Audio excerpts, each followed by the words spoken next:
Berarti nama awal dulu BKMI. BKPMI, nggak ada R-nya. BKPMI. Nggak ada R-nya. Nggak apa-apa, sudah dengar sejarah ini. Badan Sejarah. Komunikasi Pemuda Masjid Indonesia. Badan Indonesia Pemuda, nggak ada remajanya. Itu pada zaman Totok Tasmara. Oh, belum kok sekjennya. Iya. Nah, waktu Totok Tasmara itu Pak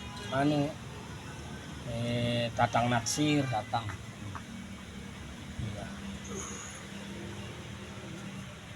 Yang kebetulan bergabung sama BKPMI itu pada tahun 79. Kenapa? Dari mana Belum Hano kok bisa?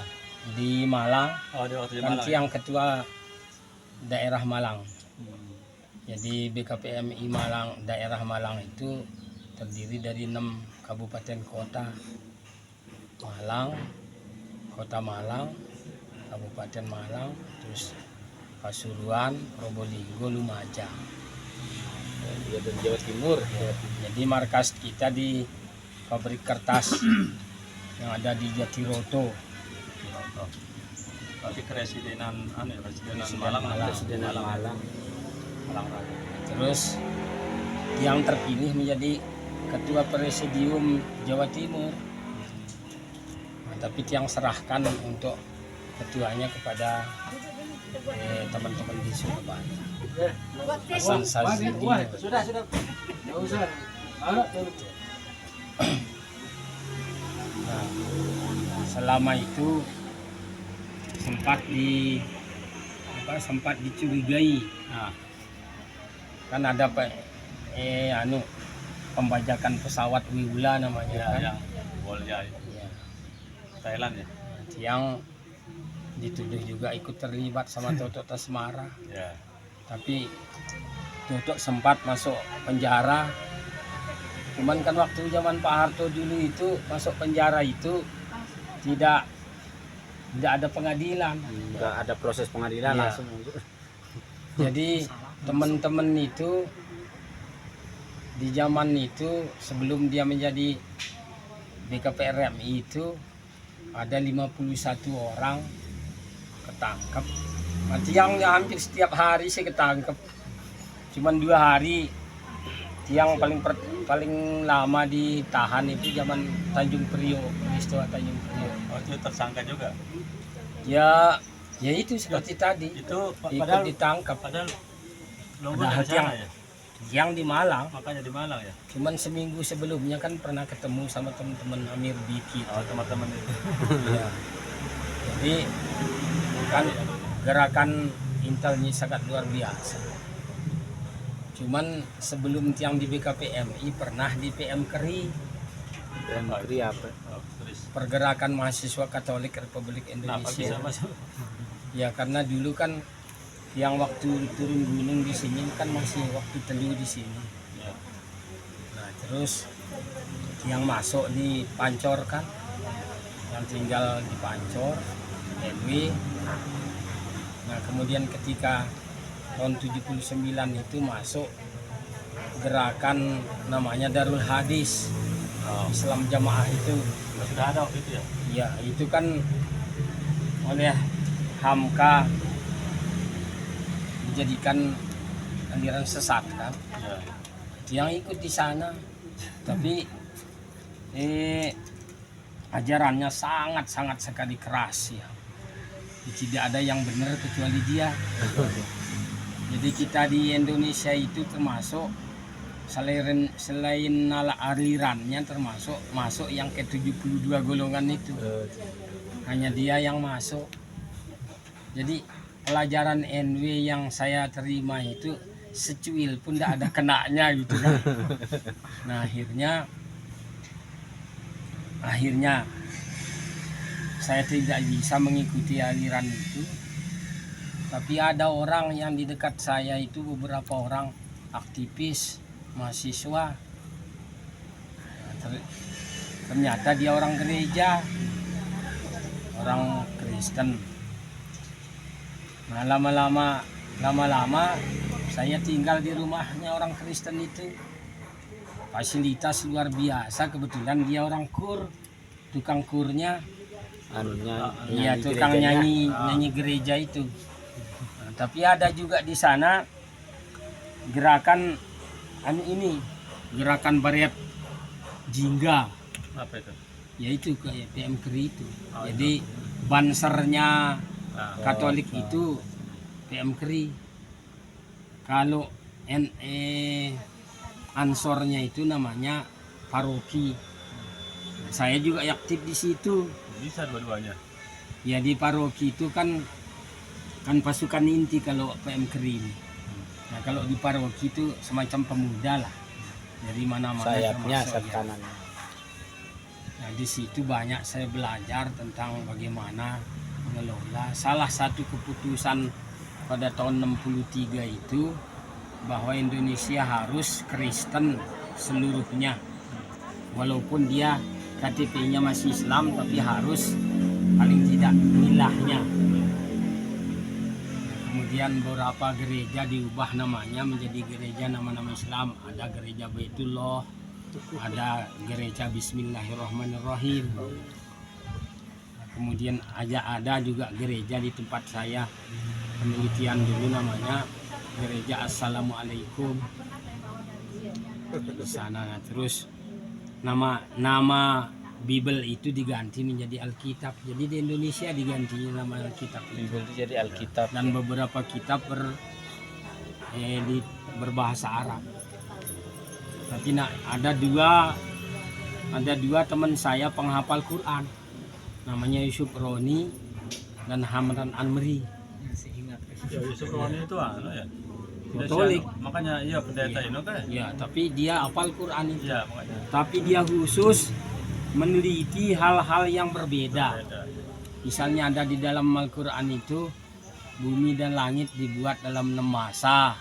Dipertentangkan di tempat lain ada 8 masa, ada 2 masa. Itu. Ada juga yang dipertentangkan yang menyangkut masalah paling meranggati dakwah mereka itu la ilaha illallah. Ayat itu menjadi ayat luar biasa bagi dia. Apa terjemahannya dia? Bahwa tidak ada Tuhan kecuali Dia. Kecuali dia, Yesus. Ya, maksudnya begini. Al-Quran di kita itu kan la ilaha illallah ada. Iya. Nah, Iya, ada. terus dia katakan bahwa Al-Quran itu dibawa oleh Nabi Muhammad. Jadi Nabi Muhammad lah yang punya susunan. Oh, yang mengatakan ya. Salah satunya ini yang banyak di Malang Selatan tuh banyak sekali masuk Kristen itu.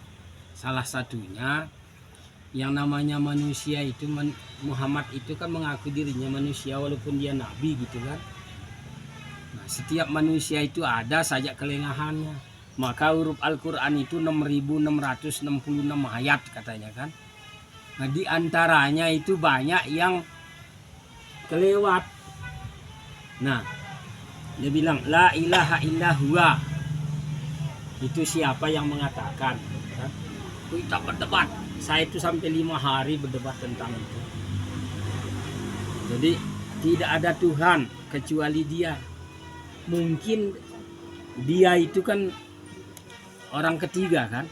Mungkinkah Allah itu mengatakan Dia kepada dirinya sendiri? Nah itu yang banyak secara bahasa Indonesia. Padahal katakanlah.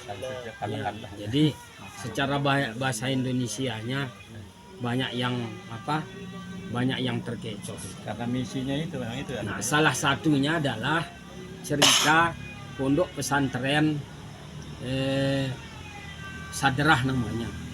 Jadi Kiai Haji Ahmad Sadrah di Jawa Tengah. Nah itu berdebat selama 3 hari bersama para pastor itu. Salah satunya adalah dia berjanji kami ada 200 pastor dan pendeta dan anggota kami. Jika kalah berdebat kami masuk Islam terus. Tapi bagaimana kalau Pak Kiai yang kalah berdebat? Ya kami masuk Kristen gitu taruhannya. Akhirnya ayat ini yang salah satunya yang memperdaya dia. Apa mungkin Allah itu mengatakan dirinya pada Dia sendiri? Kan katanya kalau kita kan 100% Al-Quran itu adalah wahyu. Tapi bagi mereka itu adalah yang nyusun itu Nabi Muhammad. Salah satunya, apa mungkin Allah itu mengatakan dia pada dirinya. Nah, kalau kurang-kurang bahasa Arab kita itu terkecoh. Akhirnya Kiai Sadrah itu bersama 2.000 siswanya di pesantren itu harus masuk Kristen. Makanya Jawa Tengah itu kan pusat kristenisasi. Di Salatiga itu kan ada kan Iya, ya. universitas terbesar Salatiga itu. Salatiga. Kalah.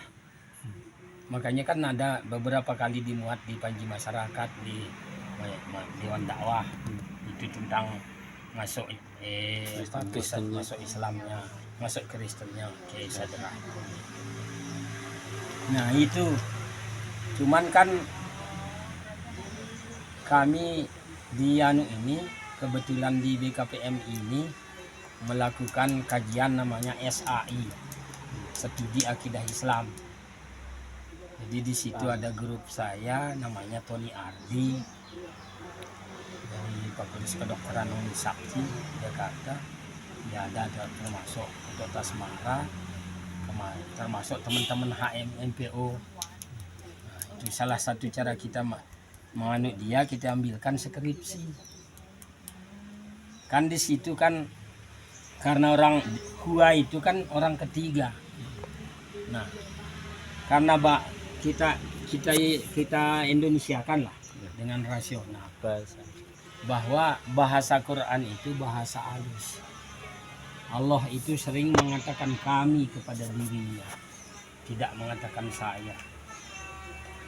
Termasuk seperti kita nyusun skripsi kan. Di skripsi itu kan kita bilang kan kita tidak mengatakan saya. Tapi lebih kepada penulis katanya kan. Nah, kata-kata penulis itu kan orang ketiga kan. Nah, dari situ kita bisa kalahkan dia. Jadi bahasa Quran itu sangat sekali lembut, bahasa yang Bahasa sastranya yang sangat halus gitu. Nah, jadi saya ngurus orang-orang berjilbab itu zaman Daud Yusuf itu 9 tahun keluar masuk pengadilan. Zaman Daud Yusuf itu kan dia itu orang Katolik sebetulnya itu. David Yosef itu tahun 88 itu kan dia 78 jadi menteri kedua. Saya di KIP ini kebetulan menjadi ketua HMI di komisariat KIP Malang. Tadi itu kan sempat masuk Ya itu, nah jadi karena pergaulan saya dengan mereka itu kok aktifnya luar biasa, di mana-mana bisa dia berderma. Dan kita melakukan misalnya kegiatan sosial ya, masing-masing orang itu kita bisa kumpulkan orang-orang miskin itu kita kasih beras 2,5 kilo itu. Kemudian kita sewa satu L300 itu, anak-anak Islam, anak-anak yang jalan sekolah itu kita angkut atas nama paroki tadi. Nah, sekarang namanya Yayasan Budi Luhur.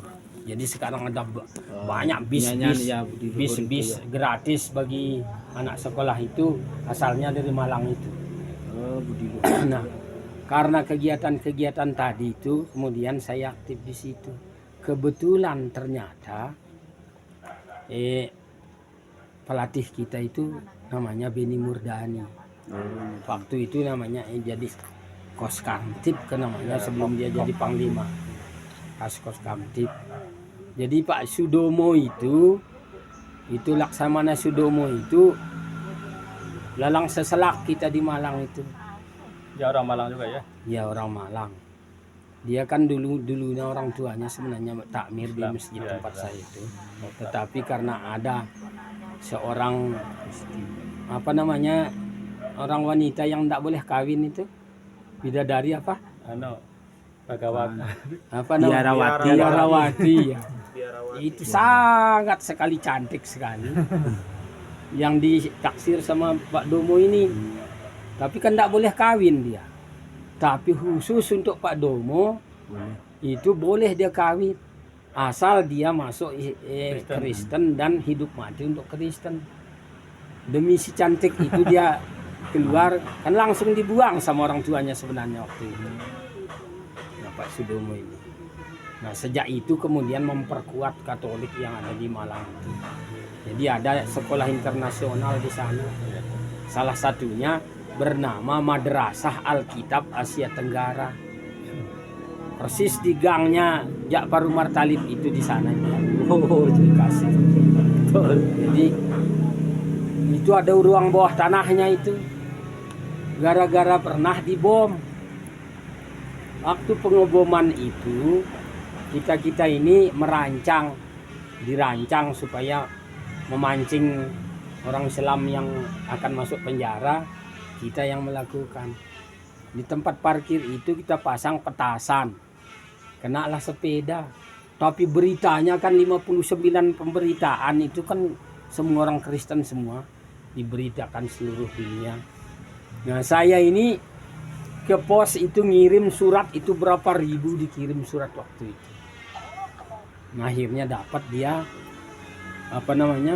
hasil pengeboman itu, dapat dia satu asuransi menjadi 4 tingkat. Itu ada 2 tingkat di bawah tanah di tempat mereka, jadi ada bunkernya itu. Nah, terus yang kedua datang Paulus. Pernah sana? Apa anunya kita itu? Ya kan Paulus ke-6 namanya datang itu waktu itu. Yang mewajibkan umat Islam, umat Kristen itu harus mengkristenkan umat Islam dalam tempo 50 tahun. Harus dikristenkan itu semua umat Islam. Paling tidak milah itu. Cara berpikir, cara apa dan sebagainya. Nah, aja kita potong dulu. Iya. Ini kebetulan kan teman-teman mau kasih materi. Ya. Mungkin lain kali kita sambung lagi. Ini perlu ini kita silaturahmi lagi supaya Tapi wawasan. sedikit Oke. saya satu keberhasilan dalam rangka menghimpun dana ya. Oke. Kebetulan kan saya ketua daerah Malang itu. Nah, jadi pengalaman saya di paroki itu ada 2.000 orang paroki seluruh Jawa Timur itu diwajibkan berpuasa 14 bulan. Diwajibkan berpuasa 14 bulan. Puasa apa dulu? Ya puasa untuk cari dana. Tapi cara puasanya gini. Misalnya kita makan 3 kali sehari. 1 kali makan itu harus masuk infak. Jadi mereka menyebut diri infak. Dalam tempo 1 tahun itu dia mendapatkan uang lebih 1 miliar. 1 miliar pada waktu itu. Iya. Jadi harga beras waktu itu kalau tidak salah itu sekitar 15.000. Iya. Iya 15 rupiah. Jadi kita makan itu cuma 5 rupiah. Itu kita makan itu di warung itu. Nah, sampai dia punya gedung di Tembalangan namanya itu gedung khusus untuk Pusdiklat. Iya. Nah, terus apa ayatnya? Semuanya dari ayat-ayat dari Muhammad Amri dan Yusuf Roni itu. Wa mimma razaqnahum yunfikun. Itu ayatnya. Jadi kita yang pakai itu. Jadi setiap orang yang kami berikan rezeki wajib dibersihkan. Kan namanya infak. Jadi mereka menyebutnya infak. Jadi ada 200 pengurus kami di Jawa Timur itu. 200 pengurus itu nama anunya coklat. Sunduk namanya. Dibuat nama sunduk, ditaruh di sini. Jadi setiap tersisa uang entah 5 rupiah atau apa logam itu harus kita masukkan setiap hari, wajib hukumnya. Nah, kemudian nanti pengurus khusus nanti mengumpulkannya. Nah, itu yang saya coba juga di BKPMI dulu sehingga kita mendapatkan uang sekitar 200.000 per bulan. Nah, sehingga kita juga dulu di BKPM itu ada 37 orang miskin itu kita sekolahkan di daerah miskin. Nah, dengan dana itu ada yang sudah jadi profesor, beberapa orang profesor doktor sekarang menjadi Dari dana BKPM itu. ya, jadi dana kita kasih orang udah untuk sekolah itu. Nah, jadi ayat-ayat tentang infak itu tentang bagaimana mencari di setiap kita pengurus itu ada coklat anunya, sunduknya, kaleng ya, kaleng bekas apa itu pokoknya. Kami pakai dulu itu bekas sadekok. Ya itu kita potong-potong ya, cewek-cewek yang cantik-cantik itu menghias dia itu untuk ditaruh di sini. Nah, untuk anggota warnanya hijau. Jadi di samping dia puasa, dia juga pakai sunduk. Jadi siapapun yang butuh hasil dari uang itu di Jawa Timur itu di Pasuruan 100 bedak dibagi-bagikan kepada tukang-tukang becak itu yang tidak punya itu. Dan dikasih modal. Jadi 100 ruko itu dibeli. Di Probolinggo juga 100 ruko khusus untuk orang-orang miskin yang muslim itu. Nah, dari sana dia tidak perlu mengatakan dia harus masuk Kristen, tapi dibiayai seluruhnya anak-anaknya. Tetapi nanti kalau sudah datang Lebaran, dia kirimkan kartu Lebaran. Tapi kalau sudah Natal, semua anak-anak yang dianu itu Natal. berkirim surat Natal gitu. Didatangi kepada rumahnya, kemudian ditunjukkan kebaikan-kebaikannya. Nah, dia tidak mengatakan jelek ini, tapi inilah ajaran Kristen. Sebetulnya Kristen itu sama dengan Islam, cuman Kristen lebih dahulu katanya kan. Makanya ayat-ayatnya itu dia pakai di situ. Itulah salah satu yang dipakai sama anu. Tapi intinya dalam dana ini bisa mungkin kita ikuti cara-cara itu. Nah, kita bangun pesantren dulu itu begitu dulu di sini. Jadi ada 36 musola yang kita bangun dengan sistem jimpitan beras dari Ya, di Jogja jimpitan beras. Jadi, itu udah. wa mimma razaqnahum yunfikun ini juga bisa setiap orang itu pakai jimpit. Kalau kita di sini jemputan beras. Jadi setiap mau memasak itu ada disisihkan sejeput istilahnya. Nah, itu adalah kan rezeki itu adalah dua juga ya, mereka tafsirkan apa yang kita telan dan apa yang kita amalkan. Yang kita telan itu kan biasanya kita pakai beras. Nah, jadi beras sebelum dia dicuci itu diambil dulu dipakai bagi disisihkan. Ya, itu yang dipakai. Jimpitan makanya. Orang Jogja jimpitan namanya. Itu yang kami pakai juga di BKPM itu. Itulah kira-kira. Ya, terima kasih. Oke. Terakhir kenapa saya keluar dari Katolik itu, di gerejanya saya itu ya namanya Lagu ada miluan jadi. buat setiap minggu ke sana enggak pernah sih ikut nyanyi aja lagu Ikutan kan ikut saya ibadah lah ngantor gitu. ini. Jadi saya gerejanya di Kristen Protestan. Tapi di kegiatan pemudanya itu di Katolik. Dia dari sana oke. Apa Jauh sebenarnya makanya kan jauh enggak dimarah ke ya, tapi kita ini kan mahasiswa, kalau mahasiswa itu bebas kan sana kemari. Nah, terakhir pada tanggal 29 Desember 79 datanglah Bung Tomo ke Malang. Kebetulan asrama Lombok itu kira-kira 50 meter dengan rampal itu, disitulah ada tablik akbar. Cuma 10 menit mungkin dia ngomong itu, saya menggigil. Sejak itulah hendak pulang lagi saya ke tempat saya. Gara-gara Bung Tomo ya. Ya masih saya jadi cuma satu kali ketemu Bung Tomo itu. pada bulan Desember tuh. Memang luar biasa orangnya berarti ya. Sejak itu saya tinggal di masjid terus. Itu cerita. Nah sejak itulah kemudian saya bergabung di BKPMI itu. Dan di masjid tempat saya itu pertama diadakan namanya Jamaatul Ikhwan. Jadi se-Jawa Timur pada kumpul di sana. Kebetulan masjid itu juga masjidnya Korem. Komandan Koremnya itu Pak Basuki Sudirman yang jadi gubernur itu. Nah itulah ayah angkat saya. Oh, Nah, sehingga saya ratusan kali saya ditangkap itu sore udah keluar saya. Gitu. Karena rekomendasi beliau kalau saya ngadakan kegiatan itu saya pinjam mobilnya Kodim dan sebagainya. Itu caranya salah satu cara. Oh, orang Lombok berarti bukan Nah, dia.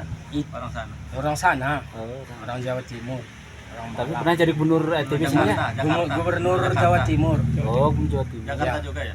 Pernah jadi wakil gubernur. Nah, sejak itu yang kita pakai kemudian. Pangdam. Oh, Bang. Iya, pernah jadi Pangdam. Namanya harus ada. Nah, harusnya ini Belina ikut dia wawancara direkam enak. Jadi kalau di bidang ini di sini kenapa saya dengan teman-teman itu karena tahu jadi setiap orang ada pengeboman gereja, pembakaran gereja, kemudian itu selalu mereka yang melakukan orang-orang berarti mereka sendiri Iya, lah. kami pernah bakar gereja di Pasuruan. Tapi koran banyak saja korannya kan. Nah, di depan gereja itu tempatnya dibakar ya seolah-olah persis terbakar gereja itu. Disebarluaskan. Nah, kemudian nanti yang tertuduh itu pemuda masjid yang ditangkap. Gitu.